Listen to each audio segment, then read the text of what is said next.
नमस्कार।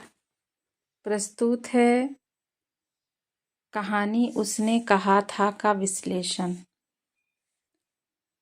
पंडित चंद्रधर शर्मा गुलेरी की कहानी उसने कहा था के पात्र काल्पनिक हैं, लेकिन उनकी मनोदशा और भावनात्मक संबंध वास्तविक हैं। वस्तुतः कहानीकार एक काल्पनिक कथा और पात्रों द्वारा वास्तविक जीवन के ही संघर्षों और संबंधों को प्रस्तुत करता है। गुलेरी जी ने यही काम इस कहानी में किया है। स्पष्ट है, इसे करने के लिए उन्होंने कहानी का जो विन्यास चुना है उसे समझे और विश्लेषित किए बिना हमारे सामने कहानी की सारी विशेषताएं नहीं आ सकती। उसने कहा था कहानी प्रथम विश्व युद्ध की पृष्ठभूमि में लिखी गई कहानी है। गुलेरी जी ने लहना सिंह और सूबेदारनी के माध्यम से मानवीय संबंधों का नया रूप प्रस्तुत किया है। कथा का आरंभ। उसने कहा था कहानी का आरंभ अमृतसर के एक बाजार से होता है। समय है 19वीं शताब्दी का अंतिम दशक, संभवतः 1890 के आसपास। 12 वर्षीय लड़का और 8 वर्षीय लड़की की मुलाकात होती है। दोनों सिख हैं। लड़का लड़की से पूछता है, तेरी कुड़माई हो गई? लड़की धत कहती है और भाग जाती है।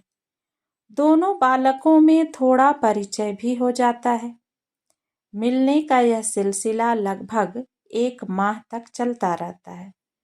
लड़का हर बार उसी तरह पूछता है, तेरी कुड़माई हो गई? लड़की जवाब देती है, धत। इस पूछने और बताने में ही उनके बीच एक अनकहा मधुर संबंध आकार लेने लगता है, जिसे अपनी अल्प वय के कारण दोनों ही नहीं जान पाते। एक दिन इसी तरह मिलने पर जब लड़का कुड़माई के बारे में पूछता है तो लड़की विश्वासपूर्वक जवाब देती है कि हाँ, हो गई। लड़के को लड़की के इस उत्तर से आघात लगता है। वह इसे ठीक ठीक समझ नहीं पाता, लेकिन उसकी मनोदशा बदल जाती है और वह गुस्से में अपने रास्ते में आने वालों से जबरदस्ती झगड़ पड़ता है। कहानी का पहला भाग यहीं समाप्त हो जाता है। यहाँ तक कहानीकार 2 किशोर वय की ओर बढ़ते बच्चों के स्नेह संबंध का चित्र प्रस्तुत करते हैं। कहानीकार कहानी के इस अंश को यहीं छोड़ देता है। कहानी का दूसरा भाग इस घटना के लगभग 25 वर्ष बाद की घटनाओं से संबंधित है। प्रथम विश्व युद्ध का काल। फ्रांस में भारतीय सैनिक इंग्लैंड की ओर से जर्मनी के विरुद्ध लड़ने के लिए तैनात किए गए हैं। इनमें लहना सिंह भी हैं। आगे की घटनाओं से मालूम पड़ता है कि लहना सिंह वही है जो पहले भाग में बालक के रूप में मौजूद था, लेकिन कहानीकार इस बात का खुलासा जल्दी नहीं करते, वरन दूसरे भाग से कहानी बिल्कुल नए धरातल पर आगे बढ़ती। युद्ध के मोर्चे पर डटे सिपाही खंदक में पड़े पड़े उकता गए हैं। इनमें सूबेदार हजारा सिंह है, उनका बेटा बोधा सिंह है, लहना सिंह है। इसके अलावा भी कई सिपाही हैं। लहना सिंह चाहता है कि इस तरह पड़े रहने से अच्छा है जल्दी से जल्दी लड़ाई शुरू हो, चाहे इसके लिए हमें स्वयं ही जर्मन फौज पर हमला क्यों न करना पड़े। लहना सिंह का यह उतावलापन जहां उसके साहस को दिखाता है, वहीं उकताहट की स्थिति को भी बताता है। हजारा सिंह का बेटा बोधा सिंह बीमार है। लहना सिंह उसका काफी ध्यान रखता है और उसकी देखभाल करता है।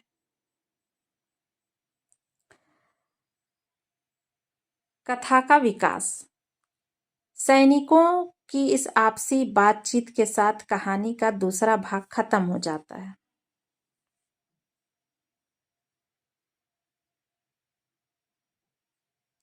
तीसरे भाग में कहानी फिर एक नया मोड़ लेती है।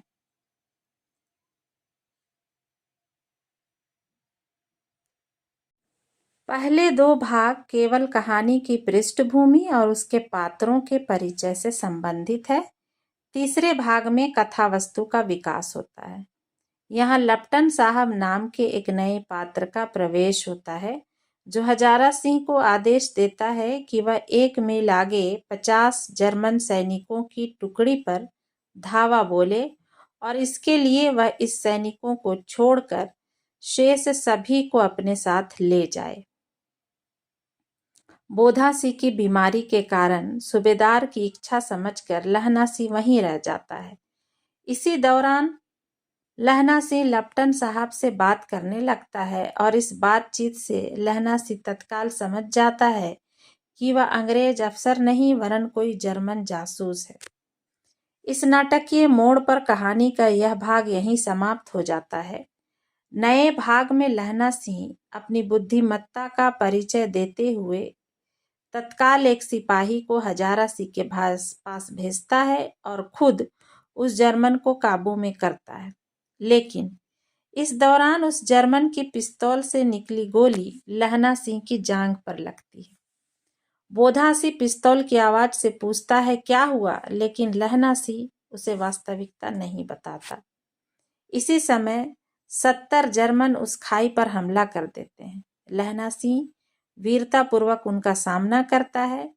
तभी हजारा सिंह की टुकड़ी भी वहां पहुंच जाती है और इस तरह दो तरफ से घिर जाने के कारण जर्मन सैनिकों का सफाया हो जाता है। इस लड़ाई में लहना सिंह को एक गोली पसली में भी लगती है। वह अपना यह घाव हजारा सिंह और बोधा सिंह से छुपाता है। जब उनकी सहायता के लिए डॉक्टर और बीमार ढोने वाली गाड़ियां पहुंचती है तो एक बार फिर लहना सिंह गंभीर रूप से घायल होने के बावजूद खुद ना जाकर हजारा सिंह और बोधा सिंह को भेज देता है। यहाँ लहना सिंह सूबेदार से कहता है, सूबेदारनी होरा को चिट्ठी लिखो तो मेरा मत्था टेकना लिख देना और जब घर जाओ तो कह देना कि मुझसे उन्होंने जो कहा था वह मैंने कर दिया। यहाँ कहानी का चौथा भाग खत्म होता है। कहानी के अंतिम भाग पर पहुंचने से पहले अब कथा वस्तु के विकास पर हम विचार कर सकते हैं। यहाँ हमारे सामने दो घटनाएं आती हैं।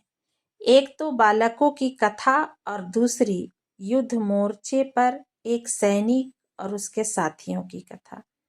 जब कहानी का पहला भाग खत्म होता है तब हमारे मन में सहज ही यह जिज्ञासा उत्पन्न होती है कि उन दोनों बालकों का क्या हुआ। क्या उनके बीच वे मधुर संबंध समाप्त हो गए? क्या उनका मिलन हुआ या वे फिर कभी नहीं मिल सके? कहानीकार हमारी इन जिज्ञासाओं का कोई उत्तर नहीं देता, बल्कि एक नई कहानी छोड़ देता है, लहना सिंह की कहानी। लेकिन यहाँ फिर कई प्रश्न अनुत्तरित रह जाते हैं। लहना सिंह और हजारा सिंह का क्या संबंध है? लहना सिंह क्यों बोधा सिंह की इतनी देखभाल कर रहा है? वह क्यों चाहता है कि हजारा सिंह और बोधा सिंह अस्पताल पहुंच जाए? वह अपने घायल होने को क्यों छुपाता है? और अंत में जब वह सूबेदार से कहता है कि सूबेदारनी से कह देना कि जो उसने कहा था वह मैंने कर दिया, तो उसके इस कथन का क्या तात्पर्य है? सूबेदारनी से लहना सिंह का क्या संबंध है और उसने लहना सिंह को क्या कहा था? इस तरह कहाँ यहाँ तक आते आते कहानी एक ऐसे बिंदु पर पहुंच जाती है जहाँ पाठकों में कहानी में आगे क्या होगा को लेकर तीव्र जिज्ञासा पैदा हो जाती है। निश्चय ही ऐसी जिज्ञासा पैदा करना कहानीकार की कथा वस्तु पर जबरदस्त पकड़ को ही प्रदर्शित करता है। कथा का अंत। कहानी का पांचवा और अंतिम भाग कथा का सबसे महत्वपूर्ण अंश है। लहना सिंह खाई में पड़ा है और अंतिम सांसें ले रहा है। उसके साथ उसका साथी वजीरा सिंह है। उसे एक एक कर अतीत की घटनाएं याद आने लगती है। गुलेरी जी की कहानी का चरम उत्कर्ष यहाँ देख सकते हैं। पूर्व दीप्ति शैली का प्रयोग करते हुए उन्होंने लहना सिंह के जीवन की पूर्व घटनाओं को पाठकों के सामने खोला है, लेकिन यहाँ अतीत और वर्तमान इस तरह घुले मिले हैं कि लगता है जैसे हम एक साथ दोनों को देख रहे हैं। सबसे पहले उसे बचपन की वह घटना याद आती है जब उसने अमृतसर के बाजार में एक लड़की से यह पूछा था, तेरी कुड़माई हो गई?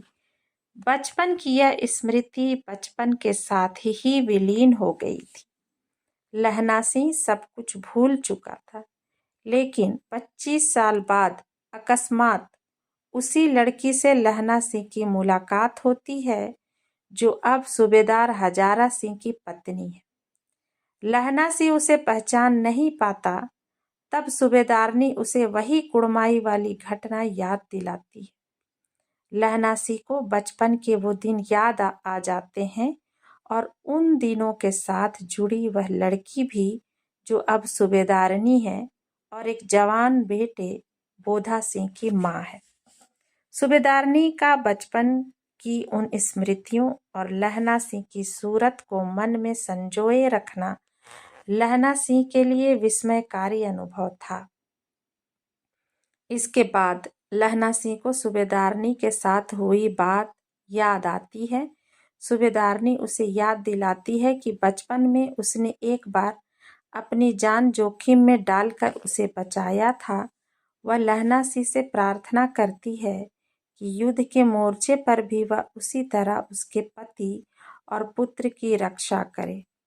सूबेदारनी अपना आंचल पसार कर दोनों की प्राण रक्षा की भीख मांगती है। सूबेदारनी की यह बातें ही युद्ध के मैदान में लहना सिंह के कार्यों को विशेष दिशा प्रदान करती है।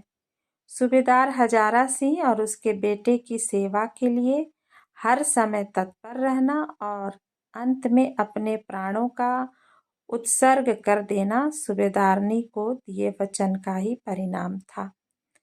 निश्चय ही लहना सिंह के चरित्र का यह ऐसा पहलू है जिसे उद्घाटित करना ही कहानीकार का मुख्य ध्येय है और सारी कहानी इसी केंद्रीय भाव को व्यक्त करने के लिए रची गई है। लेकिन कहानी यहाँ समाप्त नहीं होती है। लहना सिंह और सूबेदारनी के अनोखे परंतु मानवीय प्रेम की इस कहानी का अंत अत्यंत कारुणिक होता है। लहना सिंह मर जाता है, शायद बच सकता था अगर वह हजारा सिंह और बोधा सिंह को भेजने की बजाय खुद अस्पताल की गाड़ी से चला जाता, क्योंकि उसकी दशा उन दोनों से ज्यादा खराब थी। लेकिन अपने घावों को छुपाकर वह जबरन सूबेदार व बोधा सिंह को भेज देता है और खुद मरने के लिए पीछे छूट जाता है। अंत में वह मर भी जाता है, लेकिन उसका यह प्रेम, शौर्य और त्याग इस योग्य भी नहीं समझा जाता कि उसे सम्मानित किया जाए। ब्रिटिश सेना के लिए लहना सिंह की मौत अत्यंत साधारण मौत है। मैदान में घावों से मरा मालूम नहीं, जिसके वचन के लिए सूबेदार हजारा सिंह और उसके पुत्र को बचाने के लिए उसने ये किया, उसके त्याग की गाथा सूबेदारनी तक पहुंची भी या नहीं। इस तरह यह कहानी लहना सिंह के त्रासद अंत के साथ खत्म हो जाती है। धन्यवाद।